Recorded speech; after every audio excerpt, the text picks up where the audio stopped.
हरि नाम संकीर्तन की। ओम अज्ञानतिमिरन्धस्य ज्ञानाञ्जनशलाकाय चक्षुरुन्मीलितं येन तस्मै श्रीगुरवे नमः। श्रीचैतन्यमनोभीष्टं स्थापितं येन भूतले स्वयं रूपा कदा मह्यं ददाति स्वपदान्तिकं। वन्देऽहं श्रीगुरो श्रीयुतापदकमलं श्रीगुरुं वैष्णवांश्च श्रीरूपाम् अग्रजाता सहगना रघुनाथामृतां तं सजीवं साद्वैतं सावधूतं परिजनासहितं कृष्णचैतन्यदेवं श्रीराधा कृष्णपादा सहगना ललिता श्रीविशाखान्वितांश्च। हे कृष्णा करुणा सिंधु दीनबंधु जगत्पते गोपेशा गोपिका कांत राधाकांत नमोस्तुते। तप्त कांचन गौरांगी राधे वृंदावनेश्वरी वृषभानुसुते देवी प्रणमामि हरिप्रिये। वाञ्छाकल्पतरुभ्यश्च कृपा सिन्धुभ्य एव च पतितानां पावनेभ्यो वैष्णवेभ्यो नमो नमः।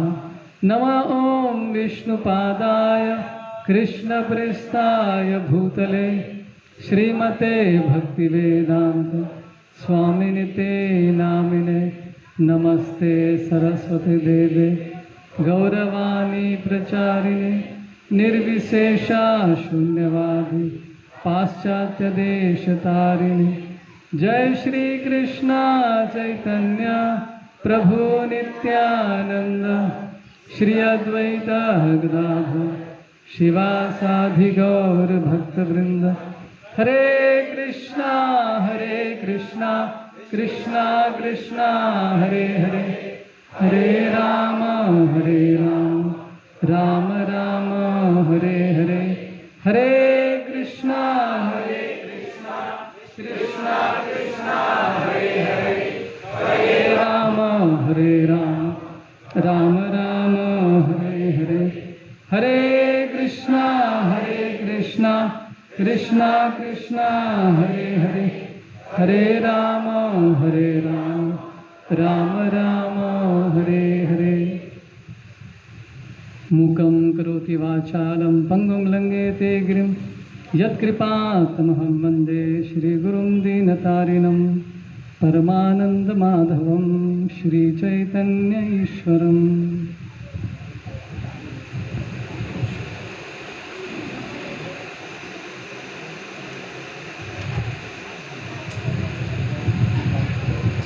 हरे कृष्णा। तो आप सभी का स्वागत है हमारे इस कांजुरमार्ग के साप्ताहिक सत्संग प्रोग्राम में। तो हम लोग भगवत गीता पे चर्चा कर रहे हैं, जैसे आप लोग सब लोग जानते हैं। तो हमने भगवत गीता पहला अध्याय स्टार्ट किया, जिसमें से 2 सेक्शन हमने देखे थे पिछले 2 हफ्तों में। आज हम तीसरे सेक्शन में जानते हैं। जाने से पहले दूसरे सेक्शन में हमने क्या देखा, एक बार रिवाइज करते हैं। तो पहले अध्याय के सेकंड सेक्शन में हमने देखा था पांडवों के जीतने के अलग अलग चिन्ह। तो किसको याद है चिन्ह, पांडवों के जीतने के क्या क्या चिन्ह भगवत गीता के पहले अध्याय में बताए थे। दिव्य शंख किसके थे? कृष्ण और अर्जुन के। और स्वयं कृष्ण पांडवों के तरफ से लड़ रहे थे, इसलिए वो सेकंड चिन्ह है पांडवों के जीतने का। तीसरा सब आंसर इधर से आ रहा है। अभी अगला आंसर आपको नहीं बोलना है, थोड़ा पीछे भक्तों को भी। तो तीसरा लक्ष्य ये था, क्या लक्षण क्या था? लक्ष्मी जी, जहाँ पे कृष्ण है वहाँ पे लक्ष्मी जी स्वयं होती है, तो इसलिए जीत का पूरी संभावना है। चौथा, पीछे से रथ। तो पांडवों को रथ किसने दिया था? नहीं, अग्निदेव स्टोरी याद है? अग्निदेव को पेट खराब हो गया था, खांडोप्रस्थ के वन को उन्होंने खा लिया था फिर। और अग्निदेव ने और क्या क्या दिया था? तुनीर, जो कभी खत्म नहीं होने वाला तुनीर था। यस। और कृष्ण को उन्होंने सुदर्शन चक्र भी दिया था। और क्या क्या चिन्ह थे? हनुमान जी कहाँ पर विराजमान थे? किसके ध्वजा पे? अर्जुन के रथ के ध्वजा पर। और उनका काम क्या था? चिल्लाने का काम था। तो हमारे जन्माष्टमी फेस्टिवल में, रथ यात्रा फेस्टिवल में ऐसा कोई सेवा नहीं है, चिल्लाने का सेवा। तो कृपया करके ये सेवा किसी को नहीं मिलने वाली, केवल हनुमान जी का सेवा था ये। तो इस तरह से हमने देखा कि कैसे दूसरे सेक्शन में, पहले चैप्टर के, पांडवों के जीतने की पूरी संभावना थी। इतने अलग अलग हमने लक्षण देखे, राइट। तो ये सब जीत के इतने लक्षण दिखने के बाद अर्जुन क्या कहते हैं कृष्ण से, हम अगले सेक्शन में देखते हैं। 21 वर्ष से लेकर 27, 21 से लेकर 27 श्लोक तक हम लोग देखेंगे आज। तो अर्जुन के मन में धीरे धीरे कन्फ्यूजन बढ़ने लगेगा अभी, राइट। तो हमने देखा कैसे कि इतने अलग अलग लक्षण है, पांडवों के जीतने का पूरा चांस था। धर्म क्षेत्र भी था ना एक, धर्म क्षेत्र में युद्ध हो रहा है तो जीतने का संभावना है। तो और स्वयं कृष्ण भी चैंपियन थे, राइट, धनुर्विद्या में। तो ये सब होने के बाद वो अचानक से कृष्ण को बोलते हैं, अभी सडनली सीन चेंज हो जाता है, राइट। सीन में क्या परिवर्तन आता है? अर्जुन कृष्ण से कहते हैं, कृष्ण अभी मेरे इस रथ को 2 सेनाओं के बीच में लेकर जाओ। अभी सडनली अर्जुन के मन से ये इच्छा प्रकट होती है, राइट। तो आगे जाकर क्या होता है वो भी प्रभुपाद जी कहते हैं, यहाँ के कुछ श्लोकों में कहते हैं कि कैसे अर्जुन रथ को बीच में लेकर जाने के लिए बोलते हैं। वहाँ जाने के बाद वो भाव विभोर हो जाते, कंफ्यूज्ड हो जाते, सामने अपने सगे संबंधियों को देख कर, राइट। तो ये सीन है और यहाँ से सेक्शन चालू होने वाला है। तो अर्जुन के मन में विचार भी आने लगता है कि ये युद्ध करना ज़रूरी है क्या? इतने सारे लोगों को मारना ज़रूरी है क्या? मेरे अपने लोग सामने बैठे, ये सब मन में विचार आने लगते हैं। तो लेकिन युद्ध होने से पहले ही बहुत सारा विचार विमर्श हो चुका है। अलग अलग तरह से सभी बड़े बड़े लोगों ने विचार विमर्श किया है कि युद्ध क्यों करना चाहिए। कितना दुर्योधन को मौका दिया है, फिर भी वो नहीं सुधरा, राइट। यहाँ तक कि कृष्ण मैसेंजर, शांति दूत बनकर हस्तिनापुर जाते हैं तो वो भी विफल रहा, राइट। ये भी सब स्टोरी आता है। इतना सब होने के बाद अर्जुन ने रथ को 2 सैन्य के बीच में लेकर जाने के लिए क्यों कहते हैं? जब युद्ध करने के लिए सभी रेडी है तो युद्ध अटैक करने की बजाय रथ को बीच में क्यों लेकर जाने के लिए कहते हैं? ये है चर्चे का मुद्दा, राइट। तो प्रभुपाद जी ये भी कहते हैं कि युद्ध से पहले अर्जुन भी एकदम रेडी था युद्ध करने के लिए, क्योंकि इतना अपमान किया कौरवों ने उनको, पल पल हर पग पे उन्होंने अपमान किया था। भीम भी गुस्से से लाल पीले हो गए थे कि भाई युद्ध के लिए इंतजार कर रहे थे, कब युद्ध होगा, कब युद्ध होगा, कब हमको मारेंगे। लेकिन ऐसे अर्जुन और ऐसे भीम भी क्या कहने लगे कृष्ण से, कृष्ण युद्ध नहीं होगा तो अच्छा रहेगा। ये युद्ध से पहले की बात है।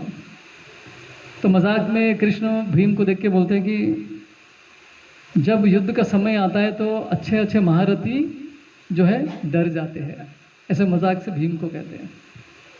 तो भीम बोलते कि कृष्ण मैं डर के ये नहीं कह रहा हूँ, मैं इसलिए कह रहा हूँ कि बेकार में इतने सारे लोगों को क्यों मारे, राइट।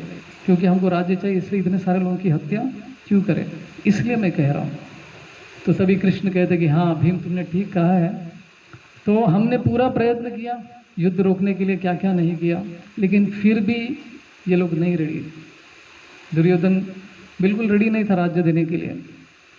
तो आगे जाकर लोग हमको ये नहीं कहना चाहिए कि पांडव आप युद्ध चाहते थे, राज्य चाहते थे, आपकी वजह से ये युद्ध हुआ, ऐसा लांछन हमारे ऊपर नहीं लगना चाहिए, तो इसलिए हम पूरा प्रयत्न करेंगे। तो आप देखते हैं कैसे कृष्ण शांति दूत बनकर हस्तिनापुर जाते हैं, तो वहाँ पर सभा में चर्चा होती है और इतने अलग, पहले तो कृष्ण प्रस्ताव रखते हैं कि आधा राज्य दे दो उनको वापस, बल्कि पूरा राज्य देना चाहिए क्योंकि युधिष्ठिर सबसे बड़े थे। ठीक है, ये नहीं तो कम से कम आधा तो दे दो। तो आधे राज्य के लिए भी दुर्योधन रेडी नहीं होता है। तो फिर बाद में फाइनली कृष्ण बोलते ठीक है, कम से कम 5 गांव तो दे दो। अभी आज के ज़माने में भी ये प्रश्न आता है कि प्रभु जी, जब प्रॉपर्टी का बंटवारा होता है तो हम डिवोटी क्या करना चाहिए? अपना हक मांगना चाहिए कि नहीं मांगना चाहिए?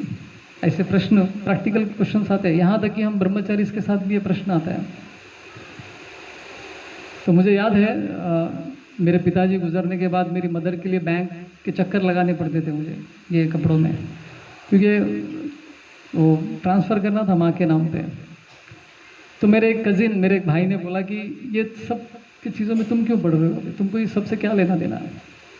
तुमको पैसों से क्या वास्ता है? तो ये मुझे बताने लगा। तो इससे पहले मैंने अपने मंदिर के सभी बड़ों से बात किया था कि मेरा रोल क्या होना चाहिए ऐसे समय में। उन्होंने बोला कि जो भी है ज़रूरी है, मदर के लिए आपको सब करना पड़ेगा, राइट। यहाँ तक कि हमारे कुछ ब्रह्मचारी को कोर्ट भी जाना पड़ता है, राइट। तो ऐसी भी स्थिति होती है।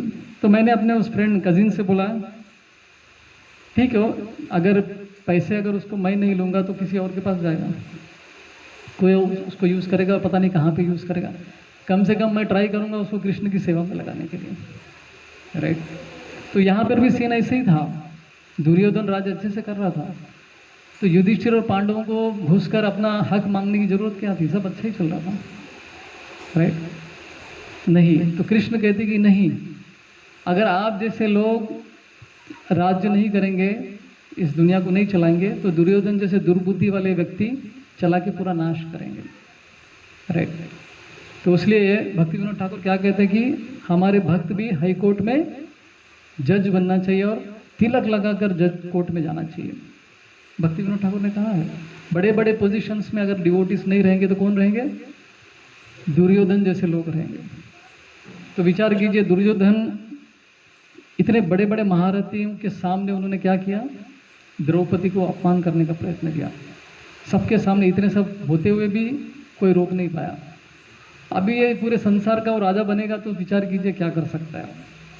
तो ये सब रोकने के लिए कृष्ण ने पांडवों को प्रेरित किया। पांडवों को राज्य का कोई लोभ नहीं था, वो तो जंगल में भी रहने के लिए तैयार थे, राइट। तो अभी युद्ध के लिए सब रेडी हो गए। इतना सब होने के बाद भी दुर्योधन में कोई परिवर्तन नहीं था, तो फिर सब तो रेडी हो गए थे। इसलिए सब लोग धर्म क्षेत्र कुरुक्षेत्र में आ गए थे युद्ध करने के लिए। तो ये सब होने के बाद फिर अर्जुन अचानक से क्यों बोल रहे हैं 2 सैन्य के बीच में रथ को लेकर जाओ? तो ये प्रसंग यहाँ पर आता है। तो एक्चुअली अर्जुन क्या देखना चाहते थे? 2 सैन्य के बीच में जाके देखना क्या चाहते थे? राइट। तो अलग अलग विचार है इसके ऊपर। पहले तो अर्जुन को ये भी पता है कि सामने वाले सैन्य में कौन कौन राजा भाग ले रहे हैं। ये भी सब डिटेल, कुछ सीक्रेट नहीं था, सबको पता था। उनके तरफ से कौन लड़ रहे हैं, हमारे तरफ से कौन लड़ रहे हैं, सब डिटेल सब कुछ पता था। उनका स्ट्रैटेजी क्या है, वो कैसे लड़ने वाले, वो भी सब पता था उनको। लेकिन अर्जुन ये सोच रहे थे वहाँ पर कि इन सबको हमारे प्रति इतनी दुश्मनी क्या है? कौन है ये जो हमसे युद्ध करके हमको मारने की इच्छा रखते? एक बार देख तो लो उनको, उनका चेहरा देखना चाहता हूँ। हाँ, इतना द्वेष इनके मन में कहाँ से आया? इनकी मेंटालिटी कैसी है? इनकी विचारधारा क्या है? दुर्बुद्धि दुर्योधन के पक्ष में क्यों लड़ना चाहते हैं? तो ये सब एनालाइज कर रहे थे वो अर्जुन, राइट। ये सब देखने के लिए वो कृष्ण को बोलते कि 2 सैन्य के बीच में रथ को लेकर जाओ। तो ये सब यहाँ पे चल रहा है। तो जब अर्जुन कृष्ण से कहते हैं कि रथ को लेकर जाओ, तो सारथी होने के नाते कृष्ण के मन में भी बहुत सारे प्रश्न आ सकते हैं। ऐसे प्रश्न आ सकते हैं, कृष्ण विचार कर सकते हैं कि अर्जुन मुझे ऐसा क्यों बोल रहे हो? 2 सैन्य के बीच में क्यों लेके जाने का? क्या सरेंडर करने वाले हो क्या उनको? क्या हार मान गए पहले से, युद्ध करने से पहले ही नॉकआउट हो गए, सब कुछ दे देना चाहते हैं? तो ये सब मन सारथी के विचार जो है सारथी के मन में भी आ सकते हैं। कृष्ण सारथी ही नहीं लेकिन भगवान है वो तो लेकिन कृष्ण ने ये कुछ भी प्रश्न नहीं किया। अर्जुन ने बोला वो लेकर जाओ, बस लेकर गए। तो ये है भगवान जो इतना छोटा सा मीनियल जो सेवा है अपने भक्त के लिए करने के लिए तैयार हो गए। कुछ भी प्रश्न नहीं किया उन्होंने, मुस्कुराते हुए रथ को दो सेना के बीच में लेकर गए। राइट।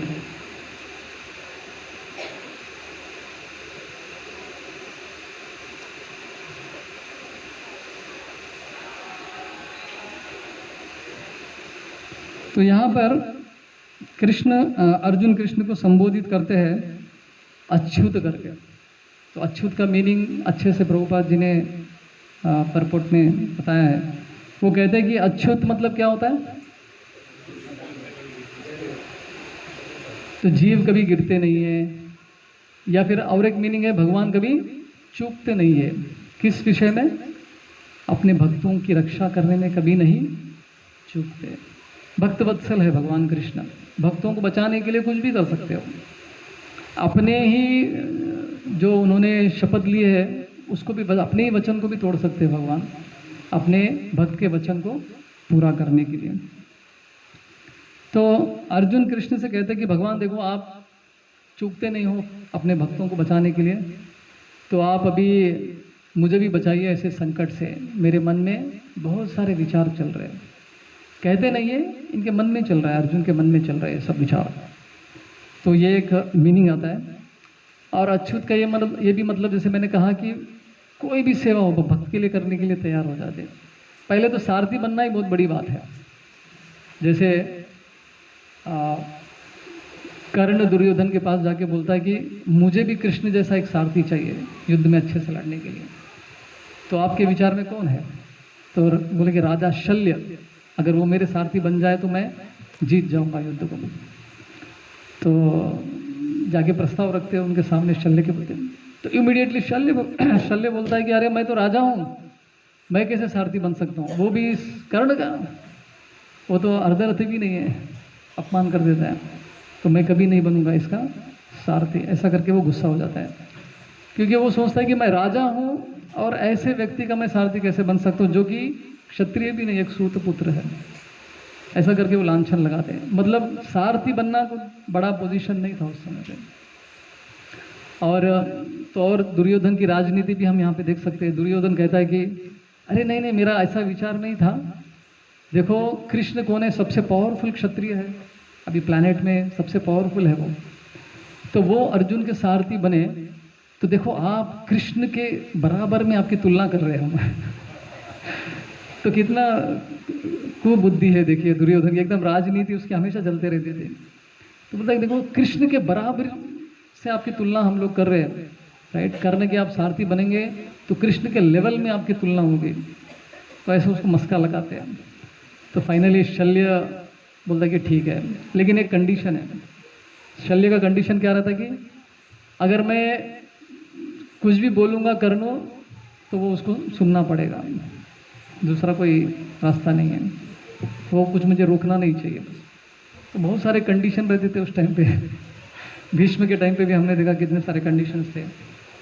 तो बोला ठीक है, इस बात पे एग्रीमेंट हो जाता है।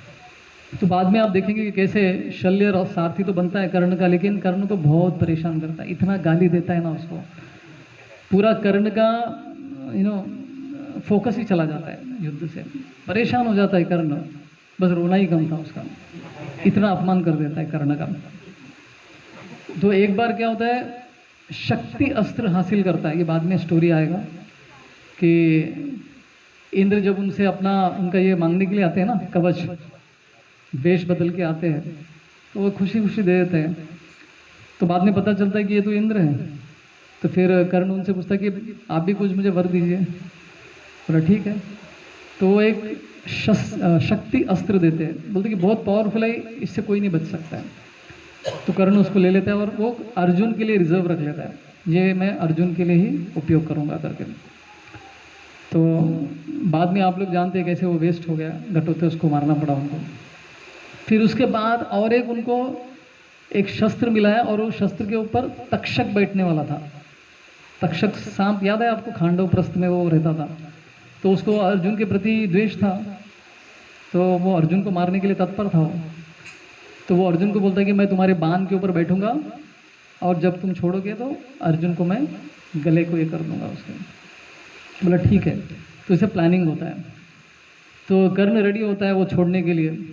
तो उस समय पे शल्य उसको बोलता है कि अरे आप जिस तरह पे आप जो लेवल पे आपने अपने बाण को रखा है वो नहीं लगने वाला है, थोड़ा नीचे करो, थोड़ा नीचे करके मारो तो लगेगा।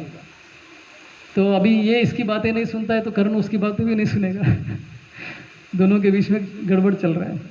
तो वो ध्यान ही नहीं देता है, तुम क्या बोल रहे हो, तुमको कुछ पता नहीं है, ऐसा करके जो है वो अर्जुन पे छोड़ता है। तो कृष्ण को पता है कि ये कुछ तक्षक आ रहा है यहाँ पे। तो उसी टाइम पे कृष्ण क्या करते, रथ को अपने अंगूठी से नीचे दबा देते हैं। तो कृष्ण के अर्जुन के गले पे वो लगने के बजाय उनके मुकुट पे लग जाता है वो। तो उसी समय पे शल्य बोलते, देखा मैंने तुमको बोला था, थोड़ा नीचे नीचे करके मारना चाहिए था तो हो जाता था, तुम सुनते ही नहीं, फिर अपमान करता है बुरी तरह से। तो सारथी तो उनको मिल गए थे, लेकिन इतने भयंकर सारथी मिले कि उनका युद्ध में कुछ फोकस ही नहीं कर पा रहे थे बेचारे। तो ये कहानी आती है। तो पॉइंट ये है कि कृष्ण अपने भक्तों के लिए कुछ भी करने के लिए तैयार हो जाते हैं, सेवक बन के रेडी थे। अर्जुन ने बोला कि रथ बीच में लेके जाओ, हंसते हुए बीच में लेकर जाते हैं। लेकिन इसका ये मतलब नहीं है कि भगवान का पोजीशन कम हो जाता है। भगवान ऐसे किसी की सेवा करते हैं तो उनका लेवल कम हो गया, ऐसा कभी भी नहीं सोचना चाहिए। कृष्ण एक बार रन छोड़ के भागे थे, राइट। तो इसका ये मतलब नहीं कि कृष्ण डर गए। कृष्ण कुछ भी करते हैं तो क्या हो जाता है, लीला हो जाती है और लीला अमर हो जाती है। तो ऐसे भगवान कृष्ण। तो भगवान और भक्त के बीच में ना बहुत सुंदर सा रिलेशनशिप होता है। भगवान भक्त की सेवा करने के लिए तत्पर रहते हैं और भक्त जो है भगवान की सेवा करने के लिए निरंतर वेट करते रहते हैं। तो ऐसा ही कृष्ण और अर्जुन के बीच में भी संबंध ऐसा ही है। तो ये यहाँ पे हमको देखने को मिलता है। तो अर्जुन को बिल्कुल इच्छा नहीं हो रही थी यहाँ पे युद्ध करने की। तो लेकिन क्या करे, दुर्योधन हठी था, जिद्दी था, वो सुनने के लिए रेडी नहीं था। तो इसलिए युद्ध के मैदान में सबको आना पड़ा। तो आपको याद है पिछले सेक्शन में दुर्योधन बोलता है कि देखो ये सब लोग हैं जो मेरे लिए प्राण त्यागने के लिए रेडी है। याद है आपको? तो मतलब क्या है, दुर्योधन पहले ही बता रहा है कि ये सब मरने वाले हैं। और आगे जाके भगवत गीता के 11वें अध्याय में कृष्ण बताते भी है, विराट रूप में बोलते, कृष्ण बोलते हैं कि मैंने सबको मार दिया ऑलरेडी, तुमको श्रेय लेना है तो युद्ध करो, तुमको बेनिफिट मिलेगा, क्रेडिट मिलेगा, नहीं तो मैंने उनको पहले ही मार दिया है। जैसे आज के ही हम भागवतम के श्लोक में बताया कि दूसरे अध्याय में भी विराट रूप की चर्चा हो रही है मंदिर में।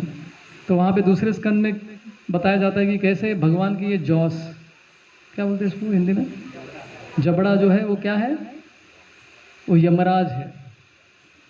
मतलब भगवान को चबाते हैं तो उसमें हम भी पिस जाते हैं, चटनी हो जाती है हमारी। तो विराट रूप के उस दृश्य में कृष्ण क्या करते हैं, उनके मुंह में सभी लोग दिखते हैं, दुर्योधन भी दिख रहा है, भीष्म भी दिख रहा है, द्रोणाचार्य दिख रहा है, सब दिख रहा है। अर्जुन ये देख के ये हो जाते हैं, शॉक हो जाते हैं, अरे ये तो सब मर गए ऑलरेडी, राइट। तो कृष्ण ने पहले ही सबको मार दिया। इसका और एक उदाहरण है, घटोत्कच का एक पुत्र था, उसका नाम जानते हैं, बर्बरीक करके उसका नाम था। उसने युद्ध में भाग नहीं लिया था, कृष्ण ने मना किया था कि आप भाग नहीं ले सकते। तो वो जो है युद्ध देख रहा था, उसका सर, उसका शरीर नहीं था, उसका केवल सर बचा हुआ था। तो अपने इस सर के द्वारा वो दूर से जो है युद्ध देख रहा था, सब युद्ध कैसे चल रहा है। सारा युद्ध होने के बाद उनको किसी ने प्रश्न किया कि आपने क्या देखा युद्ध में? तो उसने आंसर दिया कि मैंने सिर्फ एक ही चीज़ देखा है कि एक ही व्यक्ति है जिसने सबको मार दिया है, वो है कृष्ण। तो उन्होंने ऐसा देखा। तो अर्जुन, भीम सब लोग लड़ रहे थे, लेकिन असली में किसने मारा है? कृष्ण ने ही मारा है, राइट। तो इसका ये मतलब नहीं कि भगवान को मज़ा आ रहा था सबको मारने में, लेकिन क्या करें, कभी कभी भगवान को ऐसा करना पड़ता है। तो इस तरह से तो अर्जुन और एक कारण से अपने इस रथ को दोनों के बीच में लेके जाने के लिए बोलते हैं। वो कारण ये है कि अर्जुन को देखना है कि भाई इनका स्ट्रेंथ क्या है, इनका स्ट्रैटेजी क्या चल रहा है, कौन कौन कहाँ पर खड़ा हुआ है, इनका जो व्यू है वो क्या है, फॉर्मेशन कैसा है, ये सब भी वो देखना चाहते थे। तो यहाँ पर एक बहुत ही इंटरेस्टिंग शब्द यूज़ किया गया है श्लोक में, निरीक्ष्य हम करके। तो इसी शब्द के आधार पर प्रभुपाद जी ने इस चैप्टर का नाम क्या रखा है, ऑब्जर्विंग द आर्मीज। मतलब अर्जुन जो है पूरे सैन्य को देखना चाहते हैं, राइट, इसलिए वो रथ को बीच में लेकर आने के लिए बोलते हैं। तो ये बहुत ही इंपॉर्टेंट शब्द है हम सबके लिए भी। अभी यहाँ पे युद्ध के मैदान में दो सैन्य खड़ी है, किसी भी समय पे युद्ध स्टार्ट हो सकता है। ऐसे में अर्जुन ने क्या कहा, दोनों के बीच में लेकर जाओ। और उनको कन्फ्यूजन आ गया, मन में प्रश्न आने लगी, कृष्ण ने उनके प्रश्नों का जवाब दिया है। तो बहुत सारे लोग बोलते हैं कि आपका हिंदुइज्म, सनातन धर्म जो है पूरा अंधविश्वास है, पूरा इतनी देवी देवता ये वो क्या आप लोग ब्लाइंडली फॉलो करते हैं। हाँ, तो ऐसा नहीं है। कोई भी शास्त्र लीजिए, भगवत गीता लीजिए, श्रीमद् भागवत पुराण लीजिए, कोई भी शास्त्र लीजिए, उसमें क्या है, प्रश्न उत्तर, प्रश्न उत्तर। कोई प्रश्न देख कर रहा है, कोई उत्तर दे रहा है, क्वेश्चन एंड आंसर सेशन है ये। तो मतलब कोई भी चीज आपको अंधा होकर विश्वास नहीं करना है। तो कृष्ण ने क्लियरली, आप प्रश्न करो हम जवाब देंगे, आपको विश्वास हो गया तो आप फॉलो कीजिए। भक्ति में भी जब कोई लोग आते हैं तो हम बोलते हैं कि आप प्रश्न कीजिए। क्लास के बाद हम लोग यही कहते हैं ना, प्रश्न कीजिए, कोई करता नहीं है, प्रॉब्लम। तो लेकिन आपके जितने भी मन में प्रश्न है, प्रश्न कीजिए, उसका जवाब देंगे, तब जाके आपको विश्वास होगा, तो फॉलो कीजिए भक्ति को, राइट। तो प्रश्न उत्तर होते हैं। तो इतने गंभीर स्थिति में दो सैन्य खड़े हैं लड़ाई करने के लिए। ऐसे में अर्जुन क्या बोल रहे, मुझे कृष्ण आपसे कुछ बात करना है। ये वैसे हो गया जैसा इंडिया और पाकिस्तान का युद्ध चल रहा है, वहाँ से बंदूकें चल रही है, यहाँ से बंदूकें चल रही है, और एक सोल्जर, इंडियन सोल्जर दूसरे सोल्जर को पूछता है, अरे आपसे कुछ इंपॉर्टेंट प्रश्न करना है। वो बोलेगा, अरे मर जाएगा भाई, हम दोनों बात करते रहेंगे, उधर से मिसाइल आ जाएगी। बोले कि नहीं, बहुत ही अर्जेंट में मुझे बात करना है, जीवन और मृत्यु का प्रश्न है यहाँ पर, राइट। तो इस शब्द से, निरीक्ष्य हम शब्द से हम लोग क्या सीख सकते हैं कि हम लोग भले ही कितना बिजी क्यों ना हो, जैसे अर्जुन ने समय निकाला है कृष्ण से बात करने के लिए, कृष्ण से भगवत गीता सुनने के लिए, तो हम लोग कितना भी बिजी क्यों ना हो, हर दिन हमको क्या करना चाहिए, भगवत गीता पढ़ना चाहिए। कितने लोग यहाँ पे रोज भगवत गीता पढ़ते हैं, हाथ ऊपर कीजिए। अरे ठीक है, रोज नहीं तो कम से कम हफ्ते में कुछ दिन पढ़ते हैं, ठीक है। ये भी अगर ज़्यादा हो गया तो महीने में एक आध बार पढ़ते हैं, ऐसे कितने लोग हैं? ओके, कोई बात नहीं। तो लेकिन ये शब्द से आप इस शब्द को हमेशा याद रखें, निरीक्षण मतलब वो उन्होंने टाइम निकाला है। अर्जुन ने जैसे टाइम निकाला, युद्ध के बीच में उन्होंने टाइम निकाला। ऐसा मन में भी प्रश्न आ सकता है कि भाई दोनों युद्ध करने के लिए और ये लोग बातचीत कर रहे हैं, तो बाकी लोग क्या सोच रहे थे, अरे हम तो युद्ध करने आए, ये लोग दोनों टाइम पास कर रहे हैं, युद्ध चालू करो जल्दी से। ऑलरेडी दिव्य शंख बज चुके हैं ना, इससे पहले सेक्शन में ही शंख बज चुके हैं, मतलब रेडी है युद्ध करने के लिए। अब ये दोनों बीच में बातचीत कर रहे हैं, तो बाकी लोग क्या सोच रहे थे, ये क्या चल रहा है ये। तो भीष्म को पता चला कि कुछ तो गंभीर विषय चल रहा है यहाँ पे, भगवान कुछ बोल रहे हैं इंपॉर्टेंट। तो भीष्म सबको रोक लेते हैं, रुक जाइए, ये दोनों बात करें, उसके बाद हम लोग युद्ध चालू करेंगे। तो भीष्म एक बार बोलते हैं तो फिर सबको सुनना पड़ता है, क्योंकि वो भी भगवान के भक्त है, उनको पता है कि कृष्ण ज्ञान की बातें कर रहे हैं। तो कितना भी बिजी क्यों ना हो, हमको समय निकालना चाहिए देखने के लिए कि मेरा जीवन सही ट्रैक में जा रहा है कि नहीं। जैसे इंग्लिश में इस शब्द को कहते हैं इंट्रोस्पेक्शन, हिंदी में क्या बोलते हैं इंट्रोस्पेक्शन, मतलब आत्मनिरीक्षण, राइट, आत्मनिरीक्षण। तो आत्ममंथन बोल रहे थे, जो भी है, आत्मनिरीक्षण, आत्ममंथन। तो हम खुद को पूछना है कि भाई हमारा जप कैसे चल रहा है, अपना श्रवण कैसे चल रहा है, अपना कीर्तन कैसे चल रहा है, हमारा रीडिंग कैसे चल रहा है, हम लोग क्या मंदिर कभी जाते हैं, भक्तों के संग में जाते हैं कि नहीं, या हम अपने आप को प्रश्न करना होता है ये देखने के लिए कि लाइफ मेरा ठीक से चल रहा है कि नहीं, राइट। इंट्रोस्पेक्शन करने के लिए समय निकालना पड़ता है। तो कभी कभी इतना बिजी हो जाते हैं हम लोग, भूल जाते हैं कि क्या हम सही दिशा में जा रहे हैं कि नहीं। जैसे इंग्लिश में एक कहावत है, गाइडेड मिसाइल्स मिसगाइडेड मैन करके ये आता है सेंटेंस। गाइडेड मिसाइल्स मतलब सब लोग मिसाइल छोड़ रहे हैं, आजकल मिसाइल का ज़माना है, चंद्रयान ये वो लूना क्या क्या जा रहे हैं ऊपर। तो हम लोग मिसाइल तो छोड़ रहे हैं, मिसाइल को गाइड करके हम लोग छोड़ रहे हैं, लेकिन हम खुद ही मिसगाइडेड है, राइट। तो ऐसी स्थिति हमारी है। तो इसके लिए कुछ समय निकाल के आत्मनिरीक्षण करना है कि भाई मेरा जीवन सही दिशा में जा रहे कि नहीं, क्या मैं भक्ति के लिए समय दे पा रहा हूँ कि नहीं, फैमिली के लिए समय दे पा रहा हूँ कि नहीं, बच्चों के लिए समय दे पा रहा हूँ कि नहीं। तो ये निरीक्षण हमको बार बार करते रहना चाहिए, राइट। क्योंकि अर्जुन ने भी यही किया, युद्ध होने से जस्ट पहले उनके मन में डाउट्स आ गई, तो उनको पूरा क्लैरिफाई करना था। तो भगवत गीता का जो डिस्कशन हो रहा है काफ़ी लोग के बीच में हो रहा है। एक तो कृष्ण अर्जुन को जो बोल रहे हैं, और वो कौन सुना रहा है, संजय धृतराष्ट्र को सुना रहे हैं। और ये पूरा चीज़ कौन किसको सुना रहा है, और एक भी है वैशंपायन ऋषि जो है वो जन्मेजय राजा को सुना। जन्मेजय कौन है, परीक्षित महाराज के पुत्र है। तो ये स्टोरी बाद में बोला गया था, महाभारत की स्टोरी। तो जन्मेजय जो है परीक्षित महाराज के पुत्र थे, तो जन्मेजय उनको महाभारत की कहानी सुना रहे थे।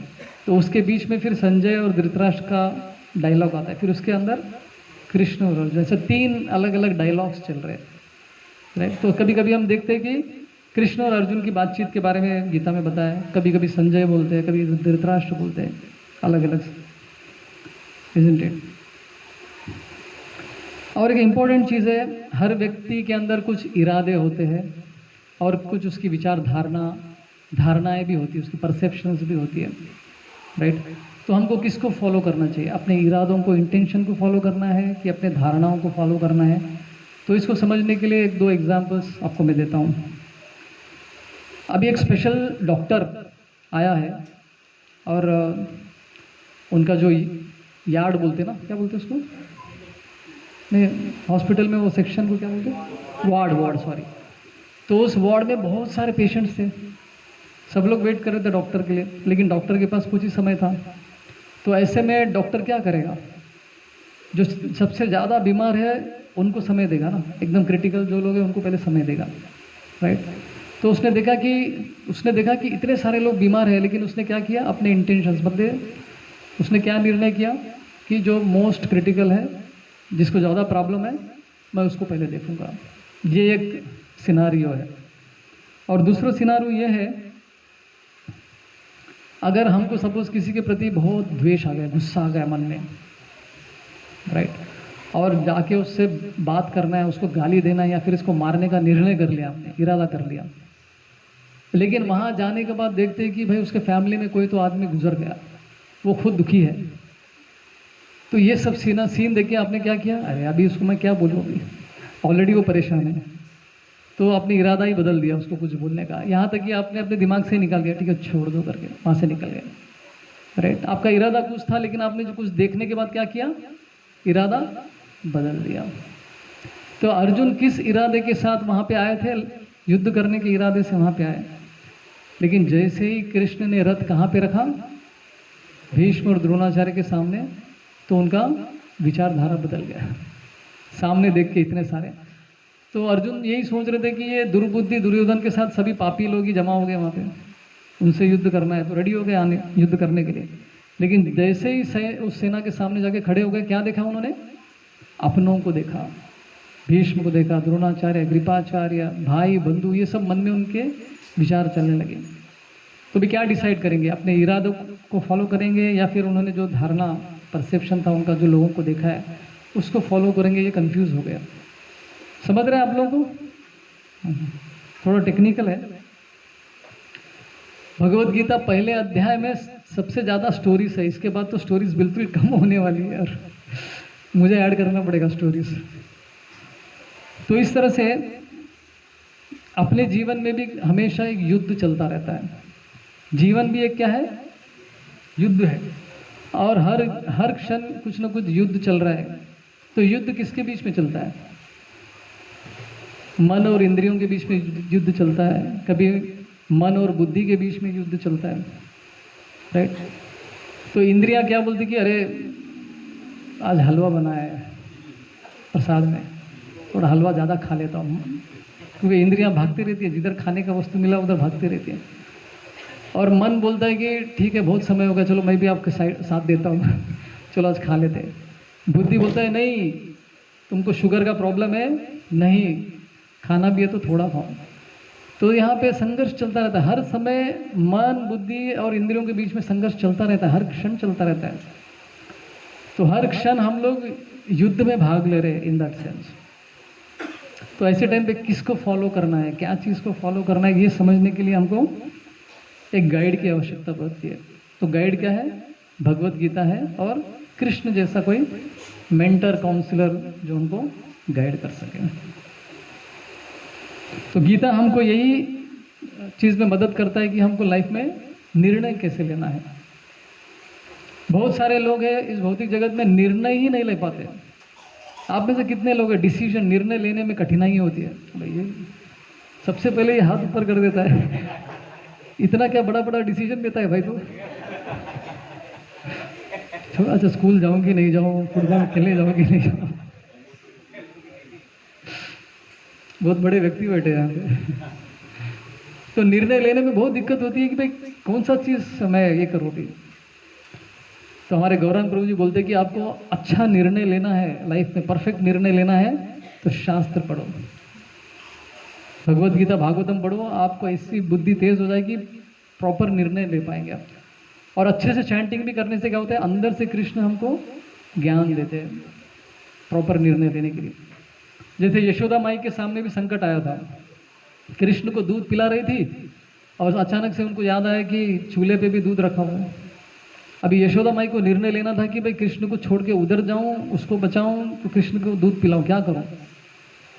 कृष्ण को डायरेक्ट सेवा चल रहा है यहाँ पे, और वो दूध जो चूल्हे पर रखा है वो भी कृष्ण की सेवा के लिए। अभी कौन सी सेवा के लिए मुझे जाना चाहिए?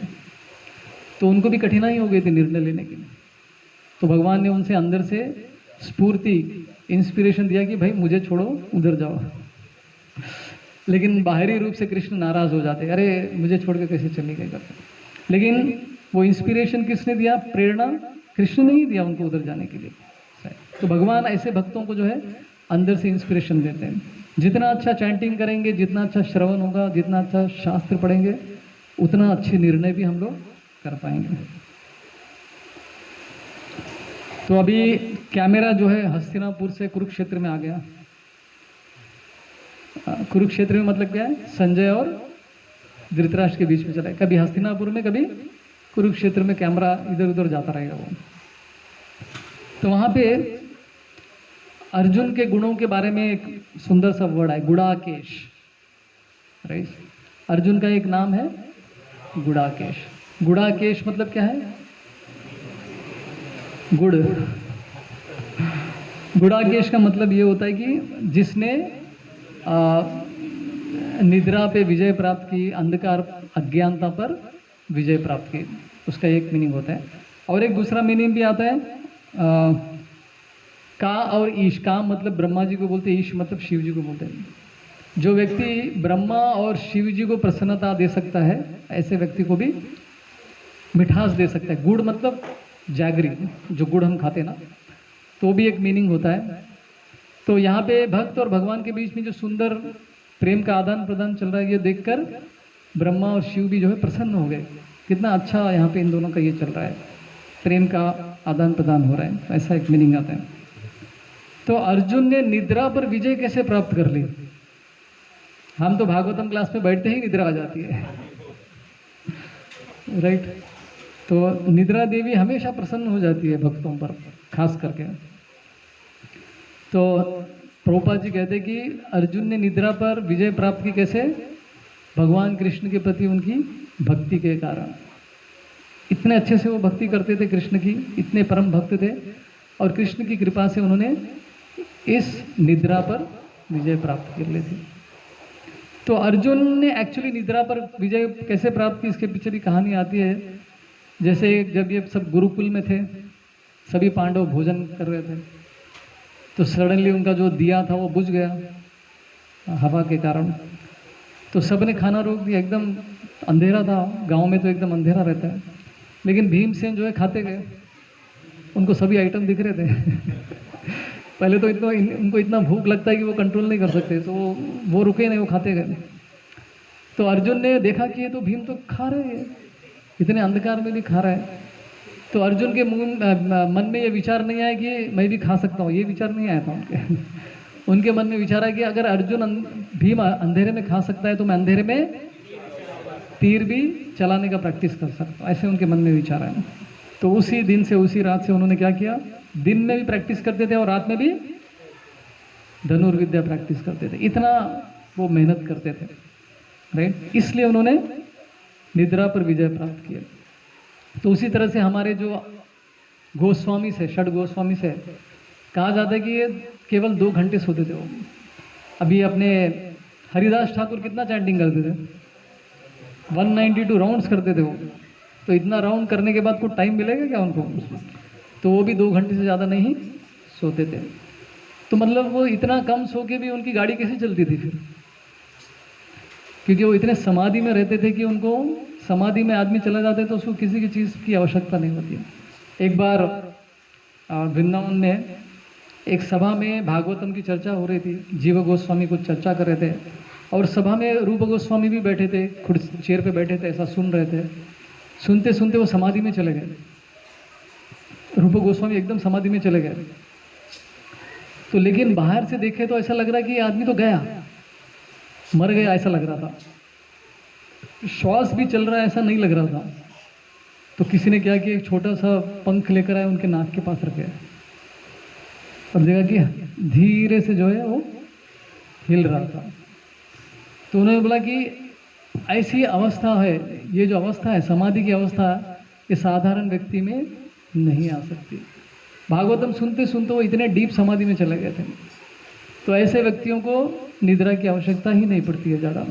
इसलिए प्रभुपाद देखिए, सवेरे 2 बजे उठ जाते थे हम सबके लिए भागवतम, गीता, सारे किताबें लिखने के लिए। वो किसी भी कंट्री में क्यों ना जाए, वहाँ पर क्या करते थे, अगर वहाँ पे 2 बजा सवेरे का तो वहाँ पे स्टार्ट हो जाते थे लिखना। जेट लैग का कोई प्रॉब्लम ही नहीं था प्रभुपाद, राइट। तो इस तरह से अर्जुन ने क्या किया, निद्रा और लेजीनेस, आलस्य के ऊपर विजय प्राप्त की। निद्रा मतलब क्या है, आलस्य, ज़्यादा सोना जिसको अच्छा लगता है, मतलब आलस्य की वजह से होता है, राइट। तो इस तरह से अर्जुन का नाम गुडाकेश रहेगा। तो लेकिन यहाँ पे एक लेसन, एक इम्पोर्टेंट चीज़ भी हमको सीखने को मिलता है। अभी एक 2 वर्ड्स आती है, हार्ड वर्क और स्मार्ट वर्क, ठीक है। तो दोनों में से कौन सा इंपॉर्टेंट? कितने लोग बोलते हैं कि हार्ड वर्क इंपॉर्टेंट है, हार्ड वर्क करना चाहिए? केवल एक ही ऑनेस्ट प्रभु जी ने हाथ ऊपर। कितने लोग बोलते हैं कि हमको स्मार्ट वर्क करना चाहिए? और जिन्होंने हाथ नहीं उठाया वो दोनों कंफ्यूज, मतलब हमेशा की तरह कुछ एक ग्रुप होता है जो दोनों के लिए भी हाथ खड़ा नहीं करता है। अच्छा ठीक है, तीसरा ऑप्शन, कितने लोग बोलते हैं कि दोनों भी इंपॉर्टेंट है? अभी ये इधर का ग्रुप है, हर एक के लिए हाथ ऊपर करेगा।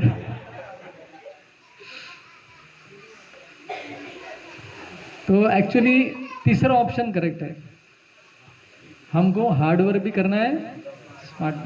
अर्जुन ने हार्डवर्क किया था जब वो गुरुकुल में थे, रात में भी प्रैक्टिस करते थे, बाद में वो क्या हो गए, स्मार्ट बन गए, राइट।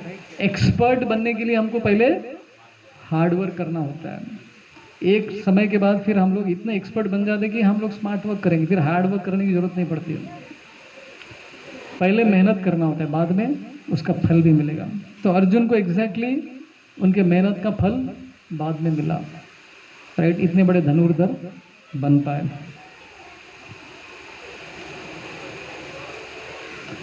तो हम देखते हैं कि कैसे भगवत गीता में बार बार अर्जुन को कृष्ण एक 2 नाम से बुलाते हैं। वो है पार्थ, दूसरा कौंतेय। पार्थ मतलब क्या है, प्रीता के पुत्र का नाम पार्थ। प्रीता कौन है, कुंती महारानी का एक नाम है। और दूसरा है कौंतेय, मतलब जो कुंती का पुत्र है उसको कौन्तेय कहते हैं। तो ये बार बार कृष्ण ये ऐसे नामों से अर्जुन को क्यों बुला रहे हैं? इसके पीछे एक कारण है। कारण ये है कि आप देखो इतने अच्छे वंश से आ रहे हैं, इतने बड़े वंश से आ रहे हैं, तो आपकी जिम्मेदारी और भी बढ़ जाती है। आप क्या ये छोटे मोटे प्रॉब्लम में फंसे हुए हैं? उठो, जागो, अरे उत्तिष्ठ उत्तिष्ठ करते हैं। तो बार बार इसलिए कृष्ण अर्जुन को याद दिलाते हैं कि भाई तुम कैसे वंश से आ रहे हो, इसलिए तुम्हारी जिम्मेदारी भी और बढ़ जाती है। राइट? तो ये इसलिए बोलते हैं। अभी और एक चीज़ है, कृष्ण एग्जैक्टली अर्जुन का रथ कहाँ पे रखते हैं? जैसे मैंने कहा, भीष्म और द्रोणाचार्य के सामने रखते हैं। ये भी जानबूझकर करते हैं कृष्ण, क्योंकि वो जानते हैं कि अब यह कुछ होने वाला है। राइट? तो कृष्ण ने क्या किया, एग्जैक्टली अर्जुन का जो वीकनेस है, उनका जो वीक पॉइंट है, वही उसके सामने जाके खड़ा कर दिया। राइट? तो कृष्ण भी हमारा प्यूरिफिकेशन, शुद्धिकरण कैसे करते हैं? हमारे वीक पॉइंट पे ही वो अटैक करते हैं।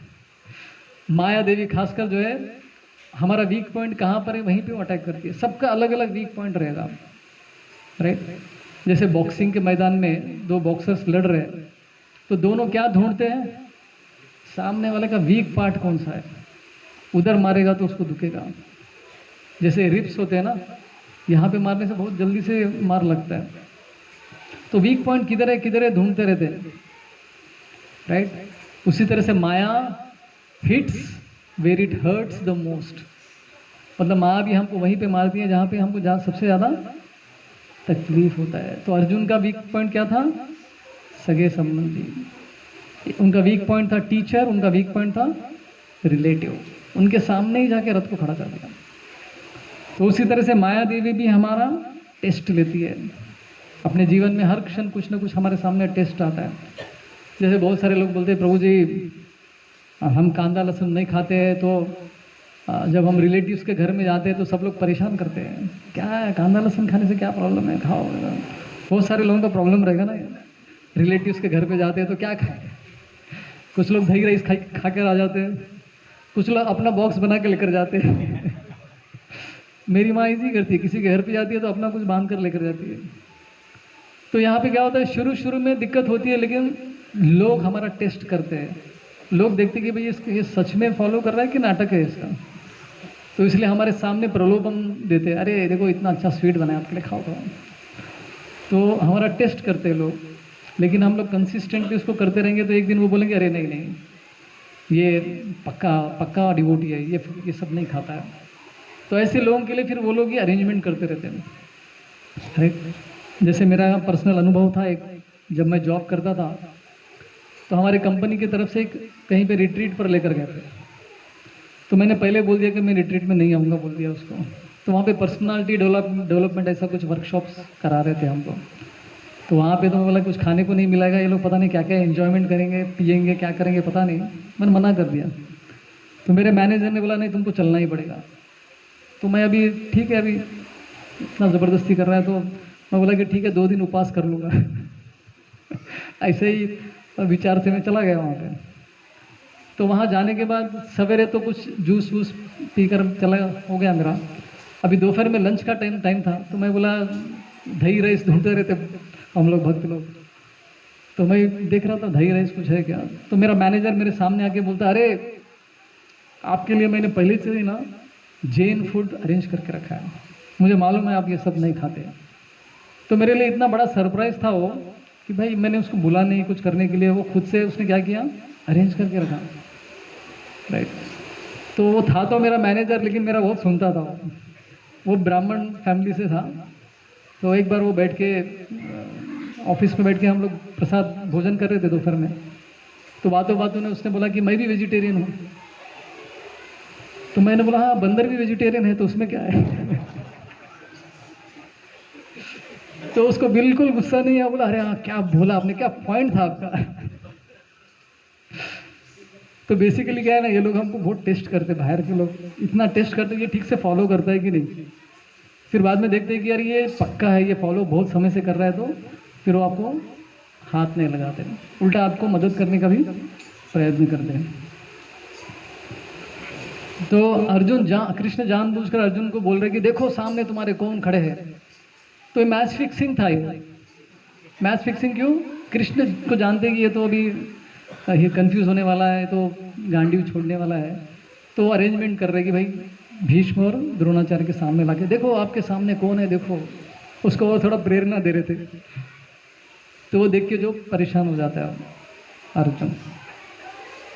तो फिर बाद में वो बोलता है कि उनके सामने कौन कौन थे। ग्रैंडफादर, नाना नानी दादा दादी के रूप में कौन थे? भीष्म थे, सोमदत्त था। टीचर्स में उनके सामने कौन कौन थे? द्रोणाचार्य और कृपाचार्य थे। और अंकल में कौन कौन थे? शल्य और शकुनी। अभी शकुनी भी अंकल ही है, क्या कर सकते हैं। थोड़ा गड़बड़ वाला अंकल है, लेकिन है अंकल। हाँ अंकल ही हो गए ना, मामा। तो भाइयों में सामने कौन कौन है? दुर्योधन है और बाकी सब उनके भाई लोग हैं। पुत्रों में सामने कौन है? दुर्योधन का पुत्र, उसका नाम आता है लक्ष्मणा। तो पुत्र भी है वहां पे, और पुत्रों के भी पुत्र है, पौत्र भी है वहां पे, जैसे लक्ष्मणा के पुत्र है। और उनके बराबर के लोग कौन है? अश्वत्थामा है, जयद्रथ है। और उनके चाहने वालों में से कौन थे सामने? कृतवर्मा और भागदत्ता। तो ये 2-3 श्लोक में सब नाम दिए गए। तो अलग अलग रिलेटिव्स, कोई ससुर है, कोई अंकल है, कोई टीचर्स है, कोई फ्रेंड्स है, कोई भाई है। इस तरह से सभी लोग आपके सामने। मुझे नहीं लगता कि हम में से किसी के भी जीवन में ऐसी स्थिति आई होगी कि आपके सामने आपके सगे संबंधी है और उनसे लड़ना है, मारना है उनको। ये तो दूर की बात है, लड़ाई होती है प्रॉपर्टी को लेकर, लेकिन मारना करना तो नहीं होता इतना, राइट।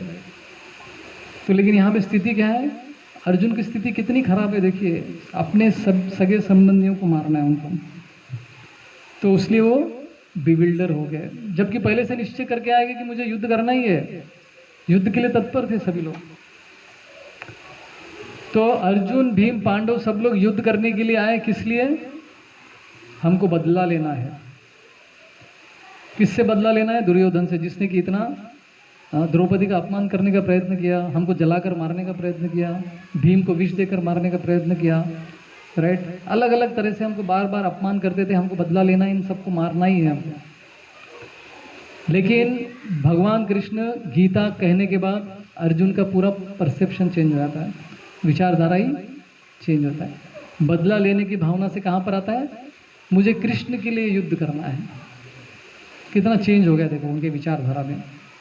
मेरे लिए युद्ध नहीं करना है, मुझे कृष्ण को प्रसन्न करने के लिए युद्ध करना है। मुझे कृष्ण के धर्म की स्थापना करने में मुझे मदद करना है युद्ध करके। तो विचारधारा में पूरा परिवर्तन हो गया। एक बार एक सच्ची कहानी है, किसी युद्ध के मैदान में एक मेजर किसी के साथ लड़ रहे थे। तो सामने दुश्मन का आदमी पकड़ा गया था, उसको लेकर आया। तो वो गाली गलौज करने लगा, वो दूसरा आदमी, एनिमी का आदमी, पता नहीं कौन से कंट्री से था वो। तो वो उकसा रहा था, मेजर को उकसा रहा था और उसके अहंकार को उकसा रहा था। तो मेजर को जैसे थोड़ा अहंकार को चोट पहुंची, तो मेजर ने क्या किया? उसको मारने के बजाय छोड़ दिया। तो सामने वाला बिल्डर हो गया, अरे तुमने क्यों छोड़ा? तुमको तो मैंने इतना उकसा है, तुमको तो मारना चाहिए था, मारा नहीं। तो मेजर ने कुछ बहुत ही इंपॉर्टेंट चीज़ बताया। उसने बोला कि देखो, पहले मैं तुमको मारने आया था मेरे ड्यूटी के रूप में, अभी तुमने मेरे अहंकार को तुमने चोट पहुंचाई। अभी मैं मारूंगा तो मेरे अहंकार को प्रसन्नता देने के लिए हो जाएगा, जो कि मैं नहीं करना चाहता हूँ। देखो कितने उच्च विचार है। खुद के लिए वो उसको मारना नहीं चाहता था, गवर्नमेंट की ड्यूटी की तरह वो मारना चाहता था, लेकिन जैसे उसने उनके अहंकार को अटैक किया, बोला छोड़ दिया, अभी नहीं मारूंगा तुमको, बाद में देखूंगा। तो ये कृष्ण ने गीता कहकर क्या किया? अर्जुन की विचारधारा को पूरा चेंज कर दिया। पहले अर्जुन, पांडव खुद के लिए लड़ना चाहते थे, अभी बाद में क्या हो गया? गीता सुनने के बाद कृष्ण के लिए हम युद्ध करेंगे, कृष्ण के लिए धर्म की स्थापना करने के लिए हम युद्ध करेंगे। इतना चेंज आ गया उनकी विचारधारा में।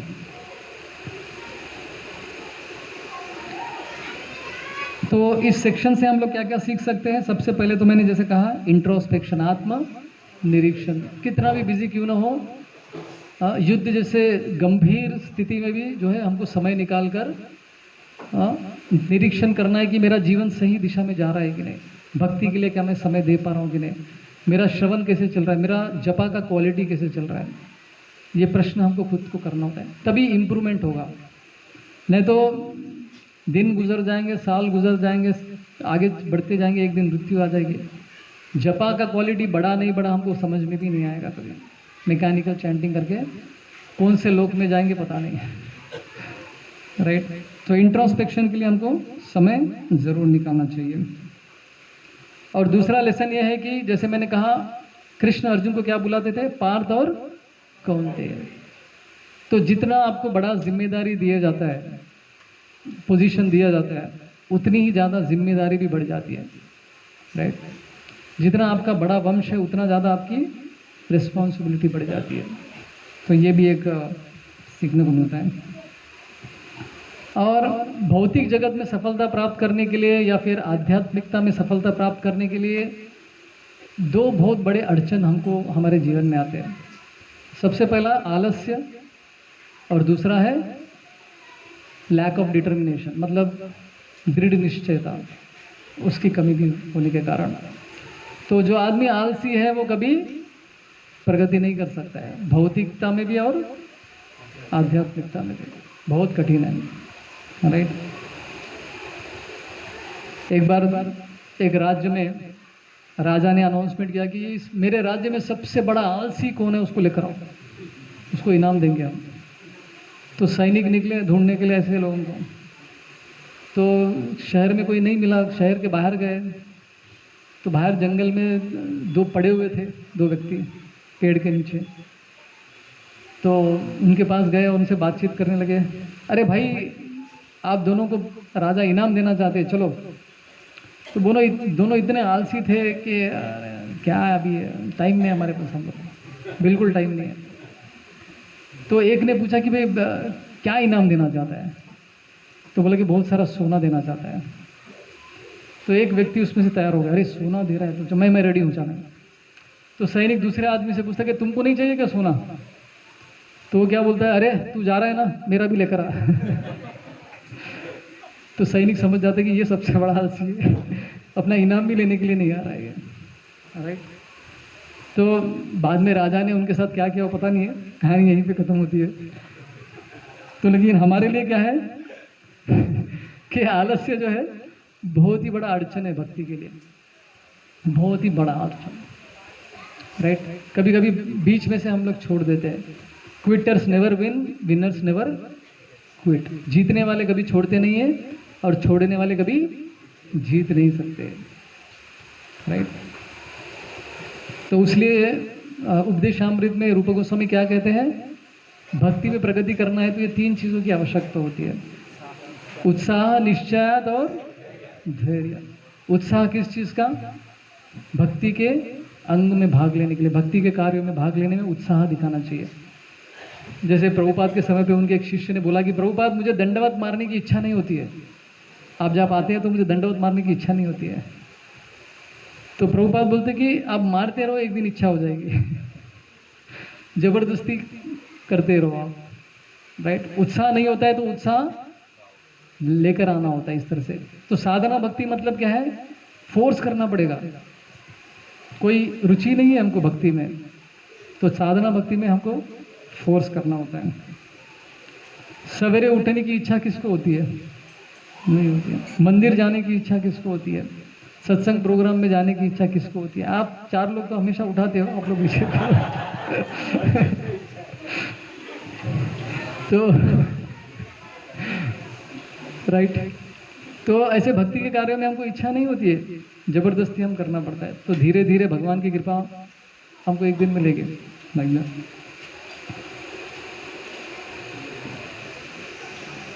और अंत में लास्ट लेसन क्या है, कृष्ण अर्जुन का रथ जानबूझकर भीष्म और द्रोणाचार्य के सामने लेकर आए, अपने वीक पॉइंट के सामने लेकर आते हैं। उसी तरह भगवान भी हम सबके जीवन में प्रॉब्लम क्रिएट करते हैं, कस्टमाइज्ड।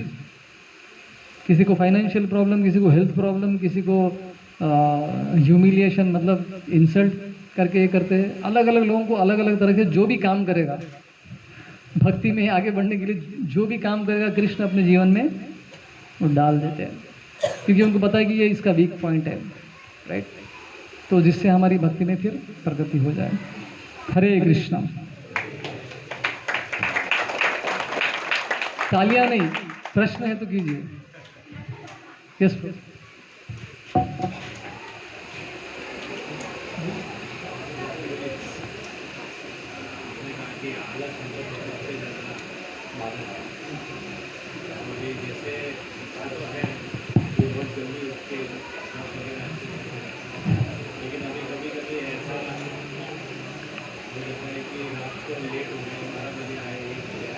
शक्ति से कि अब जो भी होगा देखा जाएगा, मरना कबूल है लेकिन उठना ही उठना है। हफ्ते में बहुत ज़्यादा बार हो रहा है तो फिर डेंजर है। एक बार हो रहा है तो चलता है। और प्रोग्राम एंड होने के बाद मुझे स्टेशन पे छोड़ने के लिए वेट करने की ज़रूरत नहीं है आपको। आज से बोल रहा हूँ मैं। वो भी एक कारण है ना। तो बेसिकली हफ्ते में एक दिन चलता है और 1 घंटा आगे आपका अलार्म बढ़ा रहे वो भी चलेगा, प्रॉब्लम नहीं है। प्रैक्टिकल है, क्योंकि अगर अच्छा नींद नहीं लेंगे तो फिर ऑफिस में आप काम नहीं कर पाएंगे ना प्रभु। वो भी प्रैक्टिकली सोचना पड़ेगा। लेकिन एक बार से ज़्यादा हो रहा है तो फिर आपको प्रोग्राम के बाद वहाँ पे ज़्यादा वेट करने की आवश्यकता नहीं है, क्योंकि चैंटिंग पे भी सवेरे हमको ध्यान देना होता है। वो भी इम्पोर्टेंट है, क्योंकि सवेरे वाला जब जो है अच्छे से होता है, सत्व गुण में रहता है, ज़्यादा विचार मन में नहीं आती है। जितना दिन आगे बढ़ता है तो उतना कठिन होती है, कठिनाइयाँ होती है, तो जप नहीं कर पाते, क्योंकि इतने विचार आते हैं कि मन फिर नहीं लगता है जप में। तो आपका एकदम प्रैक्टिकल अप्रोच है। लेकिन हफ्ते में 1 दिन से ज़्यादा हो रहा है तो फिर वहाँ पे आपको प्रसाद लेके धीरे से पतली गली से निकल जाने का प्रोग्राम से। ठीक है ना। या फिर किसी से बात करना है तो प्रोग्राम से पहले आकर किसी से बात करना है तो बात कीजिए। प्रोग्राम के बाद ज़्यादा समय मत। यही प्रैक्टिकल मैं सुझाव आपको दे सकता हूँ। यस मुकेश प्रभु। हरे कृष्णा प्रभु। यस प्रभु। प्रभु जी, मेरा संशय ये है तो वॉल्यूम बढ़ाइए। हाँ, कि जैसे महाभारत युद्ध को संजय, धृतराष्ट्र और बर्बरीक ने सुना, तो आपने बताया प्रभु जी कि वैशंपायन ऋषि ने राजा जन्मेजय भी गीता सुनी। तो वो कैसे, जबकि महाभारत शुरू होने से पहले तो युद्ध हुआ नहीं था, तो उस समय तो अभी ये कैसे आ गया? तो ये कहानी ऐसी है, ये आगे की कहानी है जन्मेजय की। परीक्षित महाराज के मृत्यु के पश्चात वाली कहानी है। तो जन्मेजय को जब पता चला कि मेरे पिताजी की मृत्यु एक सांप के काटने से हुआ, तो उन्होंने क्या किया, एक यज्ञ करवाया जिसमें सभी सांप को मारने के लिए उन्होंने यज्ञ किया था। तो जितने भी संसार में सभी सांप थे सब आगे उस यज्ञ कुंड में गिर रहे थे, उनकी मृत्यु हो रही थी। तो ये स्टोरी आगे की है, महाभारत के युद्ध के कहीं आगे की स्टोरी है। तो आगे से पीछे आया है, ऐसा है। अभी हम लोग 5000 साल पहले डिस्कस कर रहे हैं ना। हो सकता है कि 50 साल पहले बाद में एक कहीं पे चर्चा है कि मुकेश प्रभु ने ऐसा प्रश्न किया था करके। समझ रहे ना, आगे जाके लेकिन डिस्कशन हो गया पहले। तो बाद में ये कहानी बताई गई थी। फ्लैशबैक समझो ना, फ्लैशबैक है, ऐसा है। पॉसिबल है ना, ये फ्लैशबैक तो होता ही है ना, ऐसा है। कंफ्यूजन है क्या अभी? नहीं, मतलब प्रत्यक्ष रूप में नहीं, जैसे कि नहीं, प्रत्यक्ष रूप में नहीं। जन्मेजय ने प्रत्यक्ष रूप में नहीं देखा था, वो वैशंपायन ने उनको स्टोरी बताया था। ये चारों के बीच में क्या चल रहा था, कृष्ण, अर्जुन और संजय, धृतराष्ट्र, ये साक्षात नहीं हुआ था। और कोई प्रश्न है? श्याम प्रभु का प्रश्न बोलिए। वैशंपायन ऋषि को कैसे पता चला कि वो प्रत्यक्ष में थे? नहीं, ये लोग देखो शास्त्र लिखे गए थे ना, फिर बाद में। पहले तो शास्त्र लिखा हुआ नहीं था। अभी जैसे आप लोग भी स्टोरी सुन के आप कल किसी और को स्टोरी बताएंगे ना, तो वैसे उन्होंने भी स्टोरी सुना है। वहाँ पे परीक्षित महाराज को जब सुखदेव गोस्वामी बता रहे थे, वहाँ पे कितने सारे विषयों के बारे में बताया था। बाद में उसी में से एक व्यक्ति सूत गोस्वामी ने फिर से किसी और ऑडियंस को सुनाया था। तो उन्होंने भी किसी से सुना है और उसके बाद सुना रहे थे। हरे कृष्णा। तो हम यहीं पे रोकते हैं, आगे का कार्यक्रम हमारे प्रभु जी बताएंगे।